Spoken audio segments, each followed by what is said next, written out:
Հայ հեղափոխական դաշնակցությունը ներկայացնում է «Մենք ապրելու ենք մեր երկրում» անունով արտագաղթի դեմ պայքարի նոր ծրագիր։ Ինչպես այսօր լրագրողների հետ հանդիպմանը տեղեկացրեց Ազգային ժողովի ՀՅԴ խմբակցության ղեկավար Արմեն Ռուստամյանը, ծրագրի նպատակն է կասեցնել մեր երկրի գլխավոր հարցը համարվող արտագաղթը։ Մենք արտագաղթի այնպիսի ահագնացող տեմպեր ենք արձանագրում,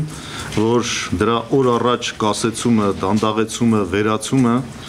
անհրաժեշտություն է դարձել հետագա ապագայի համար, մեր երկրի հեռանկարի համար։ Պատգամավորի խոսքերով ՀՅԴ-ն պատրաստվում է ծրագրի շուրջ համագործակցել բոլոր քաղաքական ուժերի հետ, քանի որ սխալ է սպասել մինչև իշխանափոխությունը, այլ պետք է քայլեր ձեռնարկել եւ պահանջներ ներկայացնել իշխանությանը։ Արտագաղթի դեմ պայքարի ծրագիրը բաղկացած է 11 ուղղությունից։ Ծրագրով առաջնահերթ է տարանջատել բիզնեսն ու քաղաքականությունը, ստեղծել նոր աշխատատեղեր եւ արդարացի վարձատրության համակարգ, հարկային եւ մաքսային քաղաքականությունը դարձնել կանխատեսելի, սոցիալականից անցնել արդյունաբերական գյուղատնտեսության, կրթությունը դարձնել մատչելի եւ ապակուսակցականացնել, ներդնել առողջապահության պարտադիր ապահովագրական համակարգ, բարձրացնել երկրի անվտանգության մակարդակը, դիմագրավել հակահայկական քարոզչությանը։